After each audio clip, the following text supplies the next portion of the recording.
Olá, uma alegria estar aqui juntamente com todos vocês e meditar na palavra do nosso Deus. Hoje nós vamos ouvir uma mensagem cujo título é: O verdadeiro poder não é mandar, é amar.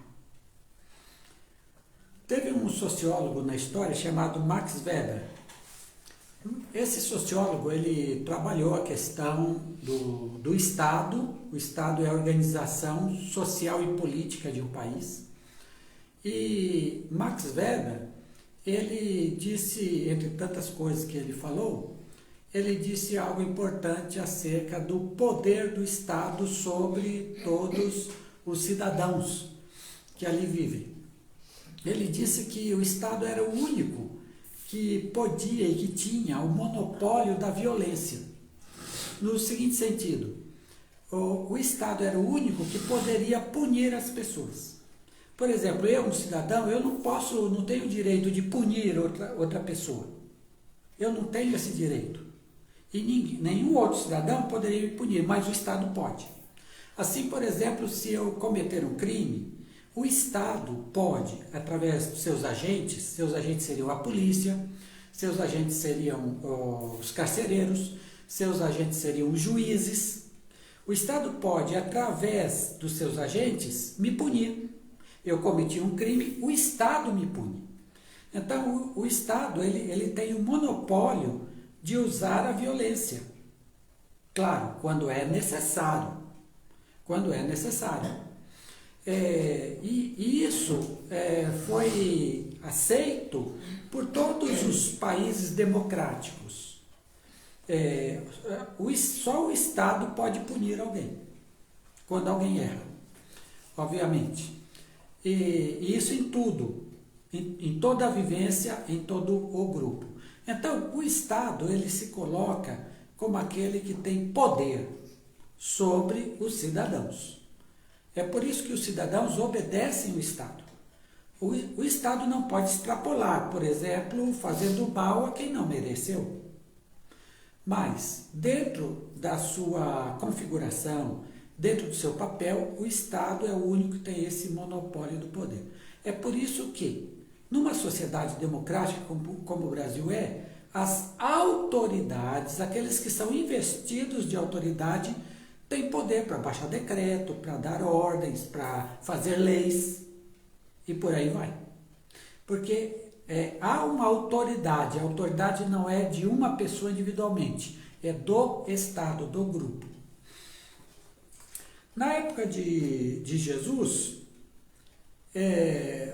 havia também o Estado, havia também o exercício do poder por parte das autoridades, daqueles que eram investidos de autoridades. E ali sempre houve a coerção, ou seja, o mando, o poder. O poder é exercido através daquele que tem autoridade. O poder é exercido através daquele que conquistou de alguma forma o direito de poder mandar nos outros de acordo com a sociedade, conforme os desígnios da sociedade. Agora, é acerca exatamente deste conceito de poder sobre os outros que Jesus está falando aqui. E que Jesus vai tratar. E vai tratar por conta dos seus discípulos. São eles que vão provocar Jesus a falar sobre a questão do poder dentro do seu grupo de discípulos. Ou seja, dentro da sua igreja, daqueles que seguem e amam a Jesus. Então, o texto é Lucas, capítulo 22, versículos 24 a 27. O texto da palavra de Deus, que leio para vocês, diz assim: E surgiu também uma discussão entre eles, sobre qual deles parecia ser o maior. Jesus lhes disse: Os reis dominam sobre as nações, e os que exercem autoridade sobre elas são chamados benfeitores. Mas vós não sereis assim. Ao contrário, o maior entre vós seja como o mais novo, e quem governa como quem serve. Pois quem é maior, quem está à mesa ou quem serve? Não é quem está à mesa? Eu, porém, estou entre vós como quem serve. O verdadeiro poder não é mandar, é amar. O versículo 24, surgiu uma discussão entre eles. Em que contexto surgiu essa discussão? Essa discussão surgiu exatamente no contexto, lembra que eles tinham celebrado a ceia, aí Jesus falou acerca do traidor. Alguém aqui, um de vocês vai me trair. Depois que Jesus fez isso, imediatamente começou uma discussão entre eles sobre qual parecia ser o maior. Então está havendo duas discussões. A primeira discussão entre eles é quem é o traidor. Essa foi a primeira discussão, porque começaram a se perguntar quem seria esse traidor. A segunda discussão, quase que em seguida, e agora, entre nós aqui, quem é o maior? Olha, veja bem o que está acontecendo. Jesus está dizendo que alguém vai trair. Jesus já tinha dito que ele iria ser morto, preso, morto e ressuscitaria. Jesus já tinha dito isso 3 vezes para o grupo. Aí naquele momento Jesus diz, um de vocês vai me trair. Eles discutem sobre isso. Aí depois eles começam a discutir quem deles era o maior. Não é uma coisa sem nexo? Claro que é. Agora, por que é sem nexo? Porque o grupo não entendeu o que era essa palavra de Jesus, onde vocês vão me trair. Eles pensaram que seria algo simples. Com certeza eles não levaram isso muito a sério. Quando Jesus disse alguém vai me trair, eles pensaram que alguém vai embora, alguém vai desertar, alguém vai dar as costas e vai embora, mas Jesus, ele vai implantar o seu reino aqui em Jerusalém. Ele vai conquistar os romanos, ele vai colocar Israel lá em cima de novo. Israel vai voltar a ser um povo livre, vai expulsar os romanos. Então, eles não prestaram atenção no que Jesus falou, nem sobre a questão da traição. Eles não prestaram atenção. Eles estavam discutindo agora quem deles era o maior. Por quê? Na cabeça deles, Jesus não ia morrer numa cruz. Jesus não ia morrer. Jesus ia entrar lá em Jerusalém e dizer, agora eu sou o Messias, agora eu sou o rei, e agora todo mundo me obedece. Já que ele tinha o poder de fazer milagres, para ele expulsar os romanos ia ser um negócio fácil. Aí eles pensavam, bom, se Jesus vai fazer isso e nós somos os apóstolos, quem é que vai ser o maior? Porque o maior de nós vai ajudar Jesus a governar. A discussão deles é assim, quem de nós vai ter o poder de mandar? Quem de nós vai ser aquele que vai ficar por cima de todo mundo? Quem de nós vai ser o grande quando Jesus for entronizado, o rei de Israel, o Messias de Israel, com todo o poder, inclusive o poder militar? Quem de nós vai ser maior? Era isso que eles estavam pensando. Eles nunca levaram a sério a palavra de Jesus, eu vou morrer em Jerusalém. Nunca levaram a sério. E aí começaram essa discussão entre quem deles seria o maior. Agora, o que a gente observa aqui? Primeiro, esse grupo dos 12 não era um grupo muito unido, como a gente imagina. A gente imagina os 12 como aqueles camaradas, amigos, sempre estão juntos, um apoia o outro. Tudo bem. Não! Naquele grupo de 12 também tinha briga. Naquele grupo de 12 também tinha os que queriam ser os primeiros e o resto era o resto.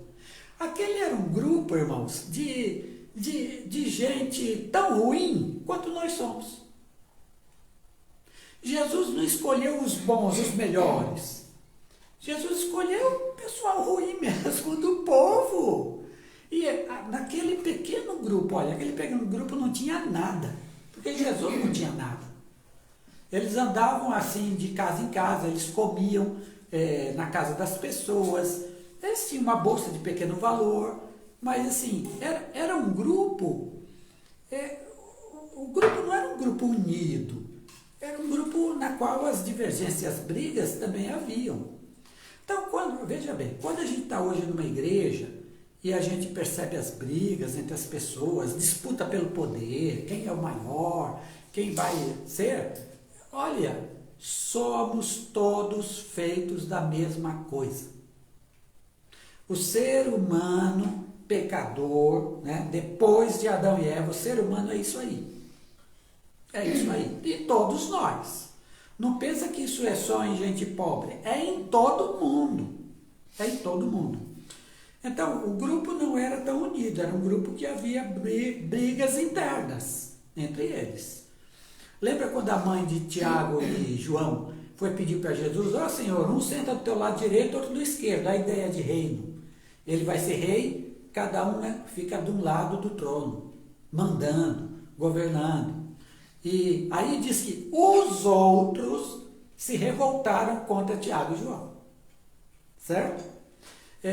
Então, haviam muitas brigas também daquele grupo. Não era um grupo fácil para Jesus administrar.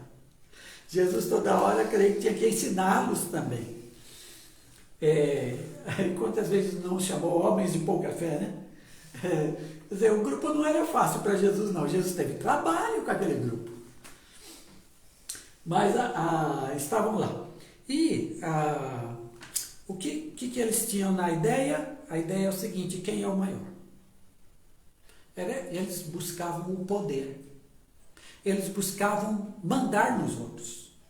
Era isso que eles estavam discutindo. Quem é que vai mandar nos outros? E a discussão entre o grupo inteiro. Era isso. E eles estavam com a ideia normal do mundo, que é o seguinte, aquele que tem autoridade manda. O rei manda, o governador manda, o sumo sacerdote manda. Eles mandam, o resto obedece. Fim de papo. E era isso que eles tinham na cabeça. Quem de nós vai mandar? E quem de nós mandar, os outros vão obedecer.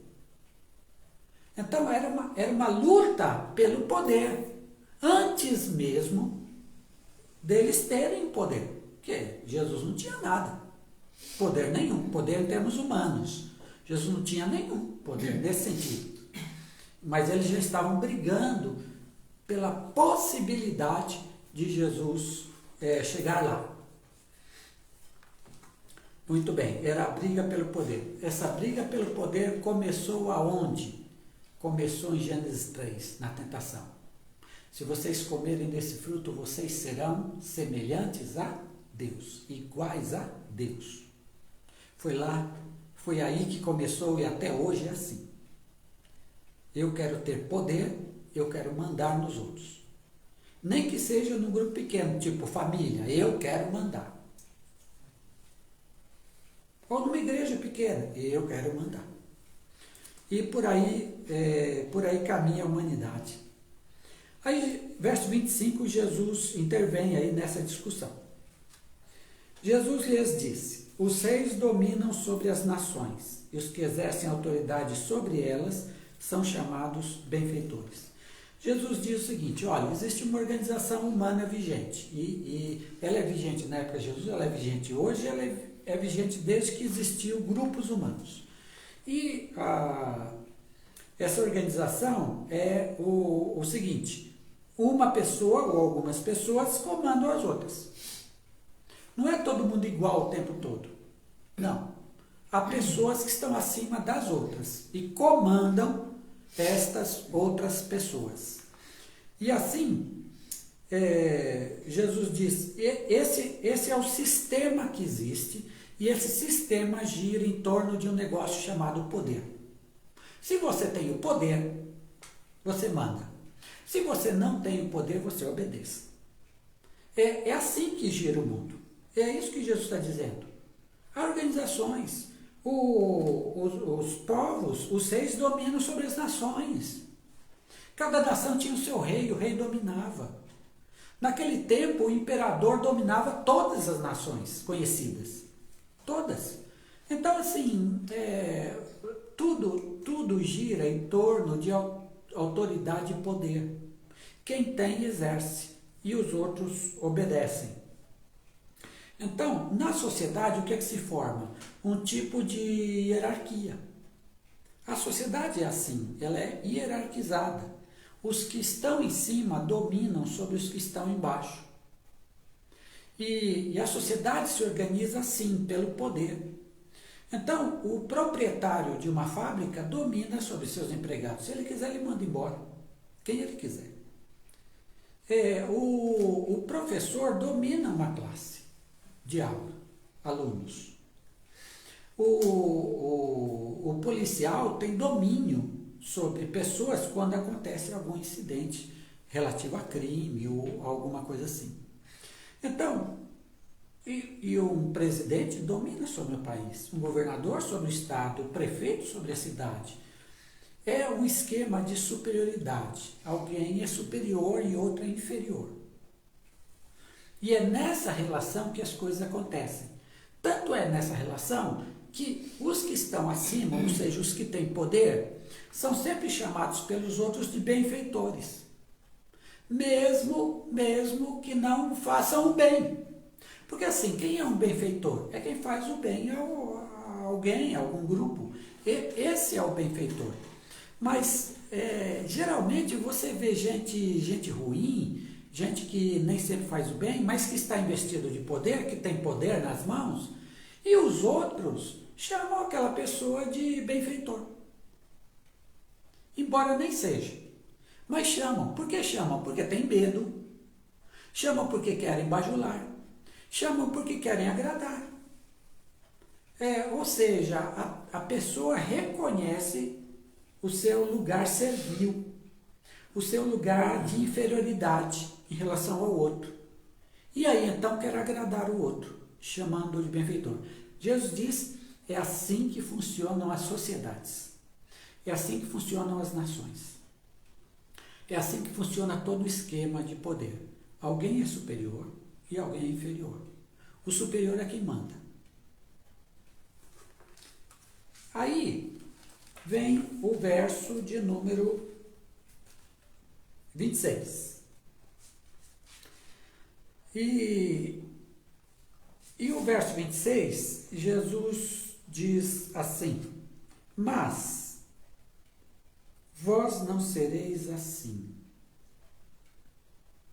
Vós não sereis assim.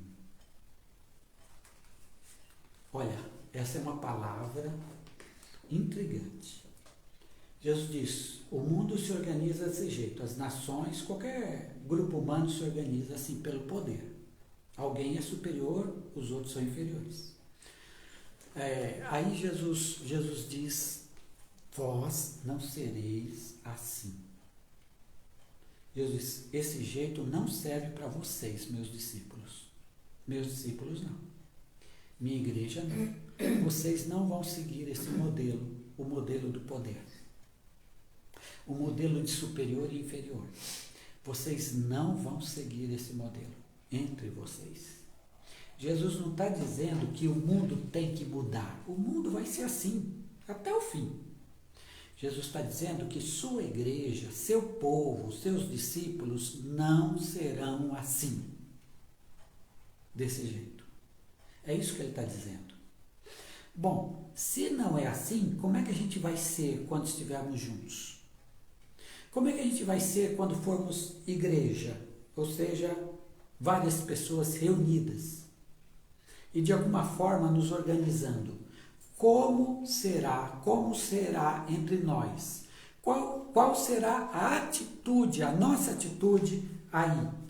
Jesus vai dizer, ao contrário, o maior entre vós seja como o mais novo, e quem governa como quem serve. Jesus diz que há uma outra forma de estruturar um grupo, não sendo o poder.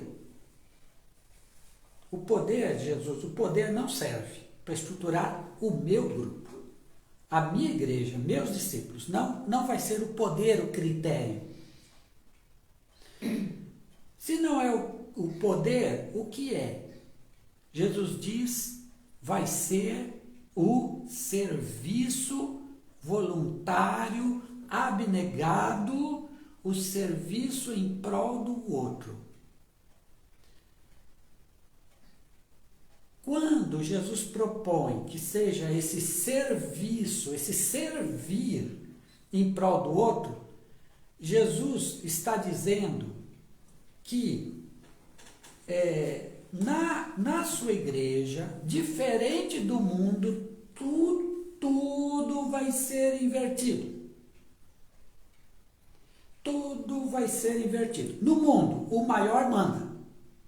Na sua igreja, o maior vai servir os outros. O maior vai ser subalterno aos outros. O maior, em termos de lugar, vai ficar na inferioridade, não na superioridade. Aquele a quem ele vai servir vai estar superior, vai estar acima. Jesus diz, então, que na sua igreja vai ser o serviço ao outro que vai ser a norma de decidir quem é o maior, quem são os maiores na sua igreja. Ou seja, quanto maior for alguém, será aquela pessoa a que mais serve. Quanto mais aquela pessoa se colocar embaixo dos outros para ajudar os outros, exatamente porque ela faz isso, ela será maior no reino de Jesus, na igreja de Jesus. Então, olhando as palavras que ele mesmo usa, ao contrário, o maior entre vós seja como o mais novo. Agora vamos entender esse negócio de mais novo, seja como o mais novo. Naquela época, a sociedade ela era os velhos, os de idade que dominavam. O sinédrio, por exemplo, eram compostos por pessoas de idade, na sua grande maioria. Havia lá um ou outro um pouco mais jovem, mas a grande maioria eram pessoas de idade. E assim era também em outros lugares. Eram os de idade que comandavam. E os jovens serviam. Os mais velhos davam uma ordem e os mais novos cumpriam essas ordens. Esse era o esquema dentro de Israel naquele momento. Então, a ideia era a seguinte, o velho mandava, o jovem cumpria o que o velho mandava. Então, Jesus está dizendo aqui que o maior é como se fosse o mais novo, é como se fosse o jovem. O maior não é aquele que manda, o maior é aquele que trabalha, faz, exerce a sua atividade para que os outros sejam edificados, para que os outros tenham uma vida melhor, para melhorar a situação dos outros, que era o que os jovens faziam, mas eles faziam obedecer os mais velhos. Então, Jesus diz, vocês devem ser como os mais novos, como aqueles que executam as coisas para abençoar o grupo, aqueles que executam as coisas para ajudar as pessoas, aqueles que executam as coisas para beneficiar quem precisar. E de Jesus, e quem governa como quem serve. Então, de Jesus, no meu grupo, aquele que quiser governar o grupo, seja aquele que serve aos demais. Ou seja, essa pessoa ela vai se colocar inferior aos outros para, do lado inferior, ela poder dar suporte para que os outros subam na vida. A ideia é esse, o líder é aquele que se coloca por baixo dos demais e vai ajudando os outros. Vamos subir, vamos para cima, vamos melhorar, vamos. E vai dando a força, e vai ajudando, e vai cumprindo. Então, essa é a proposta de Jesus. Na sua igreja, o maior não é quem exerce poder sobre os outros. O maior é quem ama os outros. O maior é quem ajuda os outros. O maior é aquele que humildemente se apresenta. Irmão, eu quero te ajudar aí. É aquele que diz, olha, vamos junto. Você está cansado, você está vacilando na fé, vamos junto, vamos caminhar aqui juntos. O maior é aquele que se interessa pelos outros. Como é que você está? O que está acontecendo com você? O que está se passando com você? O maior é aquele que se lembra de orar pelos que precisam de ajuda. O maior entre nós não é aquele que olha assim do alto para os outros e diz, vocês vão fazer o que eu vou mandar. Não. O maior entre nós é aquele que diz, como é que eu posso ajudar você? Parece até aquelas marcas de camisa de quem trabalha em mercado, em outras coisas, né? Como posso lhe ajudar? Mas essa é a proposta de Jesus para o seu grupo, para a sua igreja. Que a gente seja uma comunidade na qual os maiores de nós não sejam os que mandam. Os maiores entre nós são os que ajudam mais os outros. São os que amam mais os outros. Essa é a proposta de Jesus. É isso que ele está dizendo aqui. Jesus está dizendo, o maior é quem ama. O maior é quem se importa com os outros. O maior é quem dá suporte aos outros para que os outros subam. Essa é a proposta do Senhor. E aí Jesus diz, aí Jesus vai dar o seu exemplo próprio. É o verso 27. Quem é maior? Quem está na mesa ou quem serve? Você vai no restaurante. Quem é o maior ali? Quem está sentado na mesa comendo ou o garçom que está servindo? Claro, quem está sentado na mesa. O garçom ali, naquela circunstância, ele é o inferior, porque ele está servindo o outro. Eu, porém, estou entre vós como quem serve. Jesus diz, eu poderia estar sentado na mesa e dizer, vocês me sirvam, porque Ele é o Senhor, Ele tem poder, Ele é autoridade, Ele é. Mas quando Ele vem a esse mundo, o que Ele faz? Ele fica dizendo, eu sou maior, vocês me obedeçam, faça isso, faça aquilo outro. É isso que Ele faz? Não. O tempo todo servindo os outros. O Filho do Homem não veio para ser servido, mas para servir e dar a sua vida em resgate de muitos.